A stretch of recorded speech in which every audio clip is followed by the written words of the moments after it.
బైబిల్లో మొదటి పుస్తకం ఆదికాండం గురించి మనం ధ్యానిద్దాం. ఆదికాండం 1వ అధ్యాయం 1 నుంచి 5 వచనాలు మనం చూద్దాం. ఆది అందు దేవుడు భూమి ఆకాశమును సృజించెను. భూమి నిరాకారముగాను శూన్యంగాను ఉండెను. చీకటి అగాధ జలముల పైన కమ్మి ఉండెను. దేవుని ఆత్మ జలముల పైన అల్లాడుచుండెను. దేవుడు వెలుగు కమ్మని పలుకగా వెలుగు కలిగెను. వెలుగు మంచిదైనట్టు దేవుడు చూచెను. దేవుడు వెలుగుని చీకటిని వేరుపరచెను. దేవుడు వెలుగునకు పగలనియో చీకటికి రాత్రనియో పేరు పెట్టెను. అస్తమయమును ఉదయమును కలుగగా ఒక దినమాయెను. బైబిల్లో ఆదికాండాన్ని మనం చూసినప్పుడు మనిషి జీవితానికి ఎంతో గొప్ప నిరీక్షణని ఈ ఆదికాండం గ్రంథం నుంచి మనం పొందుకోగలుగుతున్నాం. ఎందుకంటే దేవుడు తన మాట చొప్పున సమస్తాన్ని కూడా సృష్టించడాన్ని మనం చూడగలుగుతున్నాం.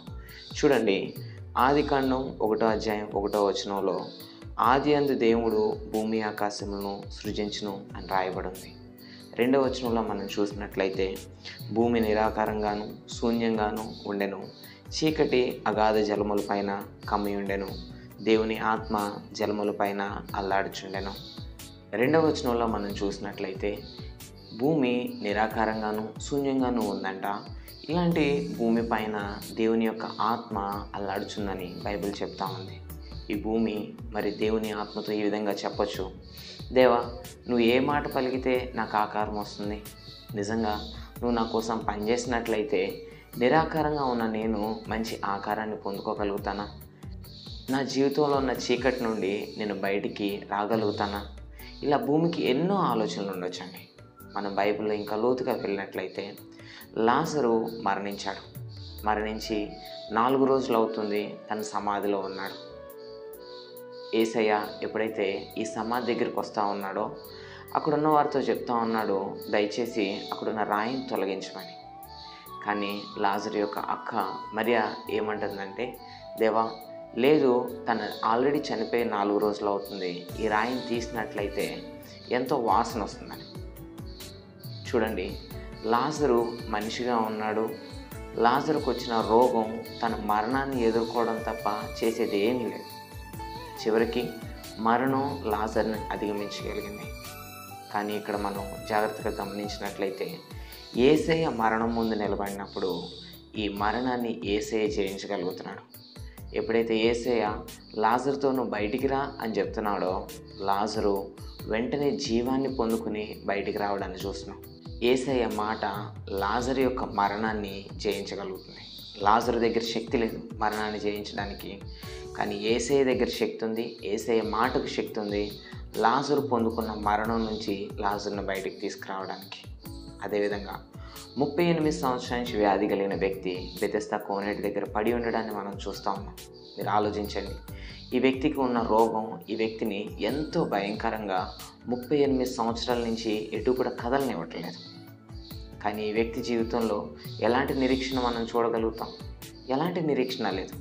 కానీ ఈ వ్యక్తి జీవితాన్ని మనం చూసినట్లయితే ఎప్పుడైతే యేసయ్య ఈ వ్యక్తి దగ్గరికి వచ్చి లేచి నీ పరిపెత్తుకున్నాడో అంటున్నాడో, ఈ వ్యక్తి 38 సంవత్సరాల నుంచి జయించలేని బాధ యేసయ్య ఒక్క మాట ద్వారా జయించగలుగుతున్నాడు. ఈ వ్యక్తి చేయడానికి ఏమీ లేదండి ఈ రోగంతో. ఈ వ్యక్తి ఈ రోగంలోనే ఎంతో కాలం నుంచి ఇబ్బందులు పడుతూ ఉన్నాడు. కానీ యేసయ్య మాట ఈ వ్యక్తిని ఆ భయంకరమైన రోగం నుంచి బయటికి తీసుకురాగలిగింది. ఈరోజు మనం ఆలోచించినట్లయితే యేసయ్య మాటకు శక్తి ఉంది సమస్తాన్ని కూడా మార్చడానికి. ఎప్పుడైతే ఈ వ్యక్తి యేసయ్య మాటను అంగీకరించాడో లేచి నడవడాన్ని మనం చూస్తూ ఉన్నాం.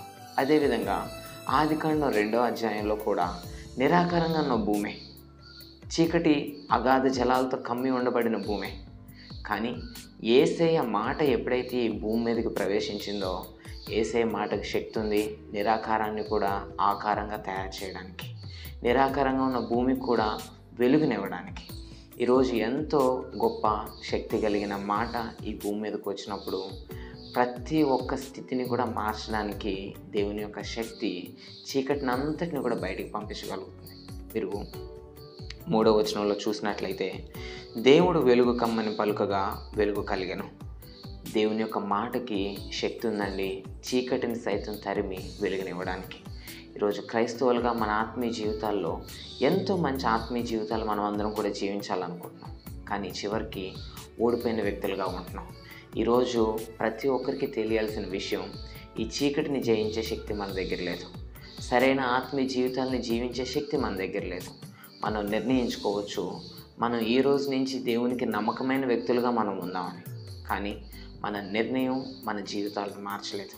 ఎందుకంటే మన నిర్ణయంలో, మనం తీసుకునే ఆలోచనలోనూ ఎలాంటి శక్తి లేదు.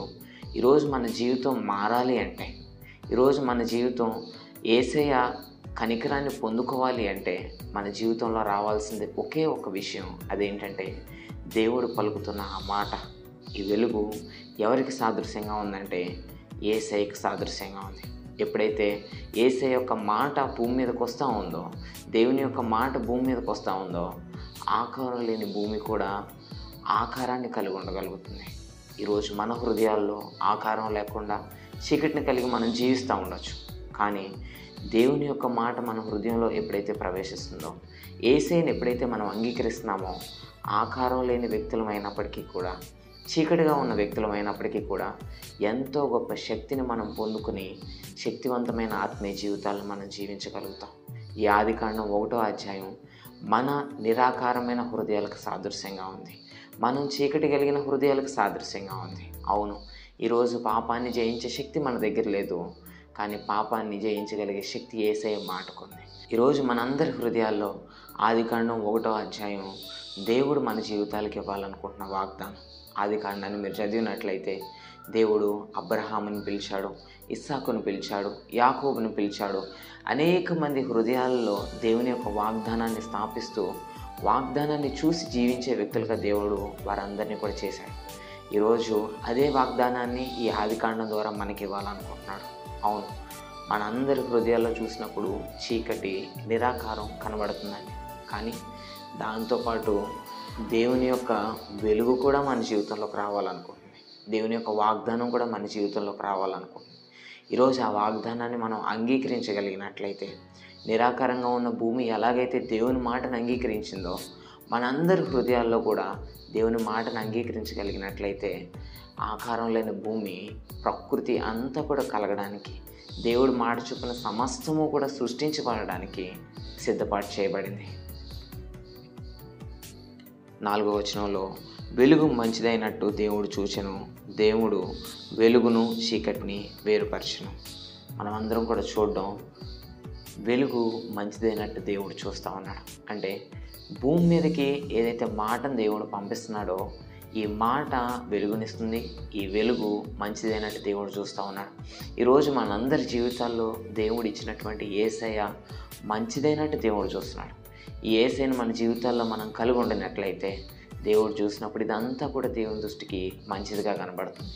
నేను ఆశిస్తూ ఉన్నాను, ఈరోజు ఈ ఆదికాండం 1వ అధ్యాయం మనందరి హృదయాలకు వెలుగునిచ్చేదిగా, యేసయ్యను పరిచయం చేసేదిగా ఉంటుందని.